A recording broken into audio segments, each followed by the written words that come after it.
बिस्मिल्लाहिर्रहमानिर्रहीम। Welcome to Researchpedia channel. दोस्तों, आज की वीडियो में मैं आपको सिखाऊंगा कि एक कंसेप्चुअल या थ्योरेटिकल मॉडल जो है वो किस तरह से ड्रॉ किया जाता है। ये वीडियो उन लोगों को मद्देनज़र रख कर बनाई गई है या बनाई जा रही है जो स्टूडेंट्स या जो दोस्त पहली बार रिसर्च कर रहे हैं, जिनको आइडिया नहीं है कि चीज़ें किस तरह से की जाती हैं रिसर्च के अंदर। स्पेशली जो बीएस लेवल के ग्रेजुएट स्टूडेंट्स होते हैं, अपने फाइनल सेमेस्टर में जो रिसर्च प्रोजेक्ट करना चाह रहे होते हैं, और वो लोग जो कि रिसर्च सीखना चाह रहे हैं बेसिक लेवल पे, उनके लिए ये वीडियो बड़ी हेल्पफुल है। तो आते हैं आज की वीडियो की तरफ। लास्ट वीडियो में मैंने आपको सिखाया था कि रिसर्च ऑब्जेक्टिव और रिसर्च क्वेश्चंस जो हैं वो किस तरह से डेवलप किए जाते हैं with the help of your research hypothesis. और आज मैं आपको बताऊंगा कि आप एक थ्योरेटिकल मॉडल या कंसेप्चुअल मॉडल जो है वो किस तरह से बिल्डअप करते हो। लेकिन इससे पहले आपको फ़र्क समझना पड़ेगा कि एक थ्योरेटिकल मॉडल या कंसेप्चुअल मॉडल जो है उसका फ़र्क क्या है। हम कब एक मॉडल को थ्योरेटिकल मॉडल कहते हैं और कब हम उसको कंसेप्चुअल मॉडल कहते हैं। इसमें जो बेसिक डिफरेंस होता है, थ्योरेटिकल मॉडल हम तब कहते हैं when there is a theory who is supporting your concept. जिस टॉपिक को आप स्टडी कर रहे हैं, अगर बैकग्राउंड पे उसके हवाले से थ्योरी मौजूद हो, जैसे कि मेरा जो डिपेंडेंट वेरिएबल है कैश होल्डिंग, अगर इसके बैक पे कोई थ्योरी मौजूद हो जो कि मेरे इंडिपेंडेंट वेरिएबल को सपोर्ट कर रही हो, तो उस सूरत में मैं मॉडल का नाम जो है वो थ्योरेटिकल मॉडल रखूँगा।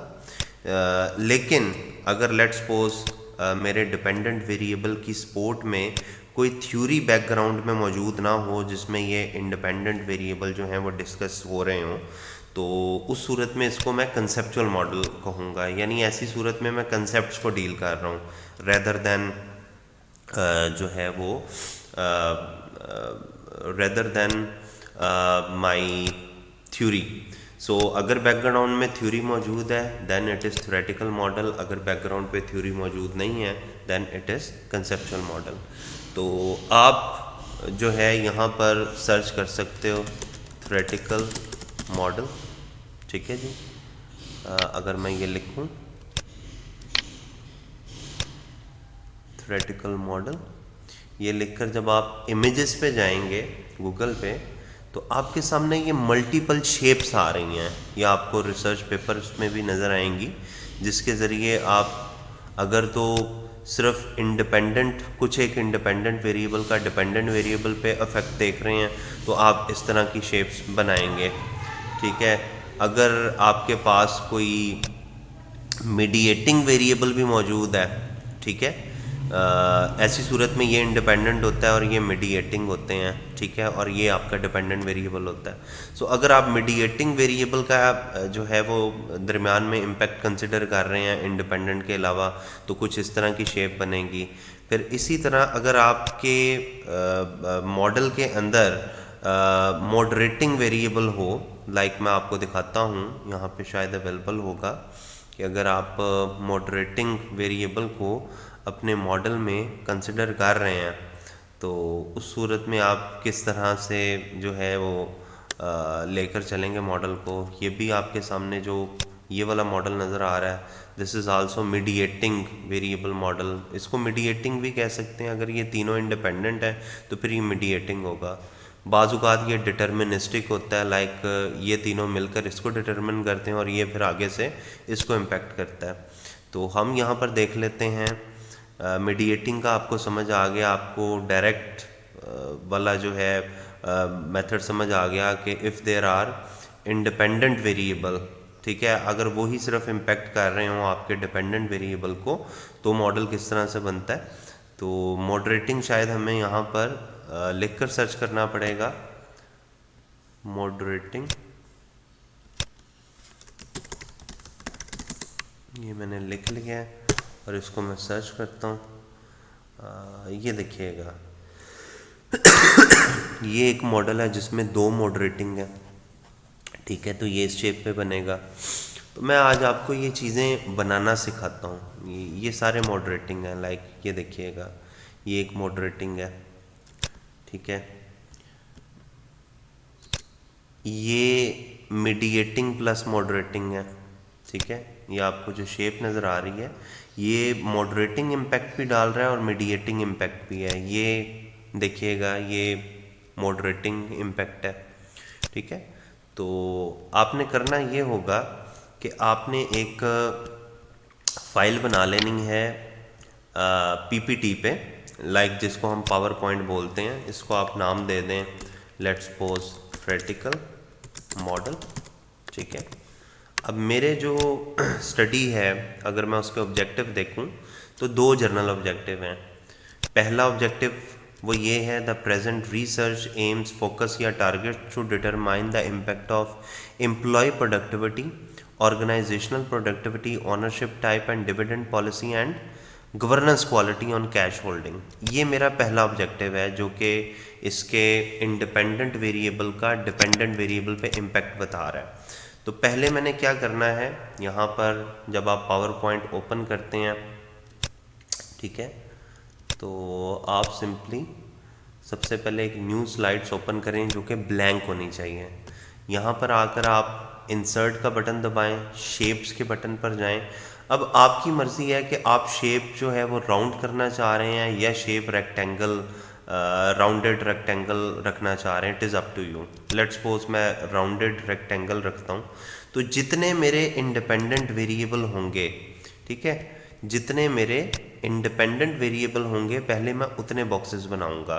यहाँ पर जो मेरे इंडिपेंडेंट वेरिएबल हैं वो 1 2 3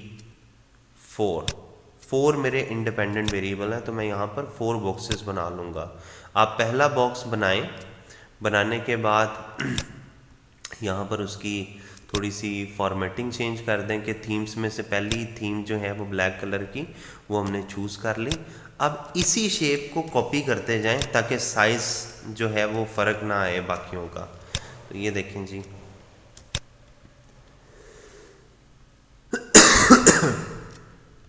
ये बन गई हैं 4 शेप्स, ठीक है, एज ए इंडिपेंडेंट वेरिएबल।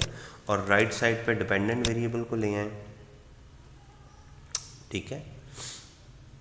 मतलब तस्वीर इस तरह से बनानी है कि वो सेंसिबल मोड पिक्चर लगे। अब यहाँ से मैं पहले इंडिपेंडेंट के इम्पैक्ट देख लेता हूँ। जितने मेरे इंडिपेंडेंट वेरिएबल हैं वो मेरे डिपेंडेंट वेरिएबल को अफेक्ट कर रहे हैं, ठीक है। और एरो वाली जो है वो आपने लाइन सेलेक्ट करनी है जो एरो को इंडिकेट कर रही हो, ठीक है। सिंपल आप रो वाली लाइन सेलेक्ट ना कर लीजिएगा, ये एरो वाला जो बटन होता है ना, ये आपने क्लिक करके यहाँ से ड्रैग करते जाना है।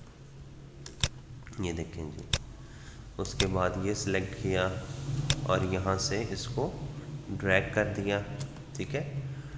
और ये आपके सामने जो हमारा पहला ऑब्जेक्टिव है उसके अकॉर्डिंगली लाइंस ड्रॉ हो गई हैं, ठीक है। यहाँ पे अब आप वेरिएबल्स के नाम लिख लें। लाइक मेरा पहला इंडिपेंडेंट वेरिएबल जो है वो एम्प्लॉय प्रोडक्टिविटी है।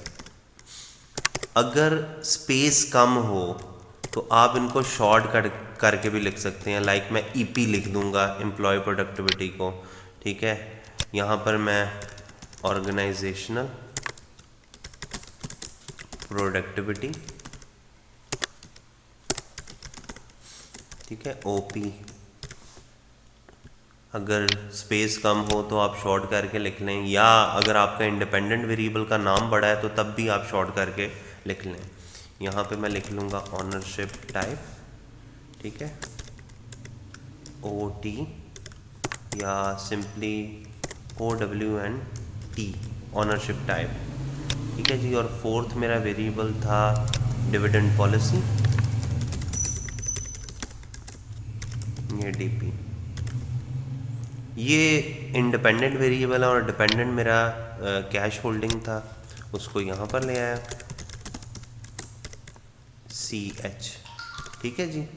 अब ये मेरा जो फर्स्ट ऑब्जेक्टिव था ये उसके तहत बन गया है। ठीक है, जो मेरा फर्स्ट जर्नल ऑब्जेक्टिव था ये, कि जो मेरी प्रेजेंट रिसर्च है उसका एम ये है कि मैं डिटरमिन करूं employ productivity, organisational productivity, ownership type, dividend policy का इम्पैक्ट जो है वो कैश होल्डिंग पे ऊपर। उसके बाद ये जो गवर्नेंस क्वालिटी है ये बेसिकली मेरा मॉडरेटिंग वेरिएबल है। तो अब मैंने मॉडरेटिंग को इंक्लूड करना है। अब जैसा कि मैं आपको पिक्चर में दिखा चुका हूँ कि जब आप मॉडरेटिंग को इंक्लूड करते हैं तो कुछ इस तरह की शेप बनती है ये। अगर तो आपके इंडिपेंडेंट वेरिएबल किसी स्पेसिफिक ग्रुप को शो कर रहे हो तो पिक्चर इस तरह से बनती है, लेकिन अगर इंडिपेंडेंट वेरिएबल मुख्तलिफ हों तो आपने करना ये होता है कि आपने मॉडरेटिंग का इम्पैक्ट हर इंडिपेंडेंट वेरिएबल के साथ इंक्लूड करना होता है। मैं आपको दिखाता हूँ, यहाँ पे शायद कोई ऐसी पिक्चर मौजूद होगी जिससे आपको ये पॉइंट ज़्यादा अच्छे तरीके से क्लियर होगा। लाइक दिस, ये अगर आप देखें यहाँ पर, जस्ट अ मिनट, इसको पूरा ओपन हो लेने देते हैं, या अगर आप यहाँ पे भी गौर करें तो दो इंडिपेंडेंट वेरिएबल है, एक मॉडरेटिंग है। तो मॉडरेटिंग इस इंडिपेंडेंट वेरिएबल का इम्पैक्ट जो है वो भी मॉडरेट कर रहा है और इस वेरिएबल का भी मॉडरेट कर रहा है। तो मैं कुछ इससे मिलती जुलती यहाँ पे पिक्चर बना लूँगा। यहाँ पे पहले मैं मॉडरेटिंग के लिए कोई शेप डिसाइड करता हूँ। ठीक है, लेट्स सपोज मैं ये शेप डिसाइड कर लेता हूँ मॉडरेटिंग के लिए। आप मॉडरेटिंग को इधर ड्रॉ कर लें या इधर ड्रॉ कर लें, it is up to you. Like मैं यहाँ पे ड्रॉ कर लेता हूँ। ठीक है, आप चाहें तो इधर भी इसको ला सकते हैं, इधर भी ला सकते हैं। तो मैं इसका यहाँ से जो है कलर चेंज कर लेता हूँ, इसके बॉर्डर्स का कुछ इस तरह से इसका कलर हो जाता है। ठीक है, मॉडरेटिंग का नाम लिख लेता हूँ जो कि है गवर्नेंस क्वालिटी। ठीक है, ये मेरा मॉडरेटिंग आ गया। इसको अगर आप चाहें तो थोड़ा सा टेक्स्ट को डिक्रीज कर लें। अब इसका इम्पैक्ट मैंने शामिल करना है, इंसर्ट पे जाऊंगा, एरोस जो हैं वो सिलेक्ट करूंगा। ठीक है, ये आ गया मेरा फर्स्ट इंडिपेंडेंट और डिपेंडेंट के दरमियान मॉडरेटिंग लिंक। ठीक है जी, इसी तरह ये आ गया सेकंड इंडिपेंडेंट और मॉडरेटिंग के दरमियान लिंक। ठीक है जी, इसी तरह चलते जाएंगे आगे। ये आ जाता है मेरा थर्ड इंडिपेंडेंट और डिपेंडेंट के दरमियान मॉडरेटिंग लिंक। ठीक है, इसी तरह मैं नेक्स्ट पे आ जाता हूँ, शेप्स पे गए और यहाँ से इस तरह से सेलेक्ट कर लिया। ये देखें जी, तो ये तमाम जितने भी मेरे इंडिपेंडेंट थे उनके दरमियान मेरा मॉडरेटिंग लिंक आ गया। आप चाहें तो इनकी कलरिंग स्कीम भी चेंज कर सकते हैं एज इट इज़, जैसे आप बेहतर समझें। ठीक है, तो ये बेसिकली हो गए सेलेक्ट। अच्छा, अब इनमें हमने हाइपोथेसिस एडजस्ट करने हैं। जो ये वाला है ये मेरे फर्स्ट हाइपोथेसिस को इंडिकेट कर रहा है। सिंपली आप इंसर्ट पे जाएं। ठीक है, यहाँ से आप टेक्स्ट बॉक्स को सिलेक्ट कर लें और इधर टेक्स्ट बॉक्स बनाकर, ठीक है जी, इंसर्ट पे जाएं, इक्वेशंस पे जाएं। इक्वेशंस पे जब आप जाएंगे तो आपने स्क्रिप्ट का ऑप्शन चूज़ करना है और यहाँ से ये सेकंड ऑप्शन को क्लिक करना है और इधर लिख लेना है H1। ठीक है जी, अब दोबारा आपको लिखने की ज़रूरत नहीं पड़ेगी, इसी को कॉपी करें, इधर ले आएँ नेक्स्ट पे। ठीक है, और बिल्कुल अलाइन रख के आपने करना है। ये सेकंड हो गया। ठीक है जी, उसके बाद ये थर्ड हो गया, उसके बाद यहाँ पर ले आए हैं, ये फोर्थ हो गया। ठीक है, ये चार इंडिपेंडेंट वेरिएबल हो गए। फिर पांचवा जो था वो मॉडरेटिंग का इम्पैक्ट था। ठीक है, ये ये पांचवा हो गया और छठा जो था वो मॉडरेटिंग था। ये आप इस तरह से इसको लिख लें H6। ठीक है जी, तो ये बेसिकली ना इसका इस पे इम्पेक्ट है। अगर मैं इसको थोड़ा सा आपको एलेबोरेट करने के लिए समझाऊं तो ये आप यूं समझ लें कि जो पांचवा है वो इसका इस पे इम्पेक्ट है। ठीक है, इसको बेशक यहाँ पे कर दें और इसको आप डॉटेड बना दें। यहाँ पे अगर ऑप्शन है डॉटेड का शेप आउटलाइन,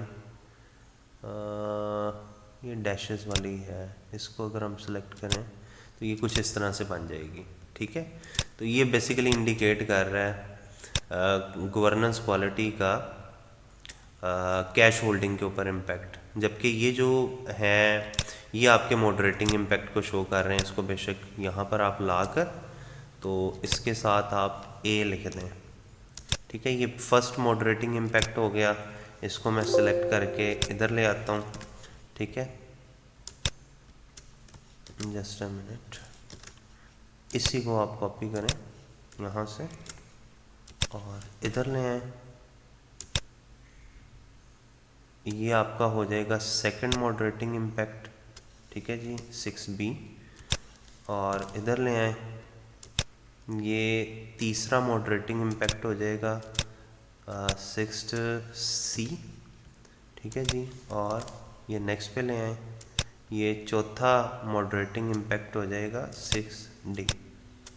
ठीक है जी, ये बनाने के बाद वैसे तो ये शेप जो है ये डायरेक्टली आप इधर भी बना सकते हैं, लेकिन उसका मसला ये होता है कि जब आपका रिसर्च पेपर या रिसर्च प्रोजेक्ट कंप्लीट होता है तो बाज़ औक़ात आपको एंटर वगैरह प्लस करना पड़ जाता है। ठीक है, एंटर जब आप दबाते हैं तो वो पिक्चर जो है उसमें जो डिफरेंट शेप्स हैं वो आगे पीछे हो सकती हैं। तो मेरी सजेशन ये है कि आप जब भी थ्योरेटिकल या कंसेप्चुअल मॉडल बनाएं वो आप पावर पॉइंट के ऊपर बनाएं। अच्छा, जब ये कंप्लीट हो जाए उसके बाद आपने इसको कॉपी करना है, लेकिन पेस्ट करने के लिए ज़रा ध्यान करना है कि पेस्ट किस तरह से करना है, वो तरीका ज़रा अंडरस्टैंड कर लें। इसको इस तरह से कॉपी करें कि आपकी तमाम जितनी भी आपने शेप्स बनाई हैं वो आपके हाईलाइटेड एरिया के अंदर आएँ। अब ये जैसे मैं हाईलाइट कर रहा हूँ ना, तो मैंने इधर से करना शुरू किया है। अगर मैं इसको नीचे से करता हूँ, ठीक है, फॉर एग्जांपल यहाँ से, तो ये इस शेप को सिलेक्ट नहीं करता। ठीक है, तो बेहतर ये होता है कि आप इस तरीके से सिलेक्शन करें कि आपकी तमाम शेप्स जो हैं वो हाईलाइटेड एरिया के अंदर आएँ। ये लाइक दिस, ये हाईलाइटेड एरिया के अंदर आ गई। अब इसको छोड़ें तो ये देखें ये सारे सेलेक्ट हो रहे हैं। ठीक है, अब आपने सिंपली Ctrl+C प्रेस करना है अपने कीबोर्ड से और आपने वर्ड की फाइल पर आना है और यहाँ आकर आपने माउस का राइट बटन जो है, राइट माउस बटन, वो क्लिक करना है। आपने Ctrl+V प्रेस नहीं करना। राइट माउस बटन जो है वो आप प्रेस करेंगे यहाँ पर आकर। ये देखें, ये जब प्रेस करेंगे तो 3 ऑप्शन दे रहा है। इसमें से जो लास्ट ऑप्शन है राइट साइड पे पिक्चर वाला, इसको आप क्लिक कर दें। ठीक है, तो ये बेसिकली पिक्चर शेप में यहाँ पर कॉपी होगा ये इस तरह से। अब आप क्या करें, अब आप इसको सिलेक्ट करके इसकी तस्वीर को छोटा कर लें। लाइक यहाँ से ड्रैग, मैं राइट साइड पे ड्रैग इसको करूँगा तो ये तस्वीर छोटी होती जाएगी इस तरह से। ठीक है, इसी तरह डाउन टू अपवर्ड इसको ड्रैग करें तस्वीर को मज़ीद छोटा करने के लिए। ठीक है, ये इस तरह से, ये देखें जी। अब आप जितनी बार मर्ज़ी एंटर वगैरह प्रेस करें, ये आपकी तस्वीर ख़राब नहीं होगी। अगर इसके बैकग्राउंड पे थ्योरी है तो यहाँ पे आप फिगर 1 थ्योरेटिकल रिसर्च मॉडल, ठीक है। अगर तो बैकग्राउंड पे थ्योरी नहीं है तो फिर आप इसको कंसेप्चुअल रिसर्च मॉडल का नाम दें।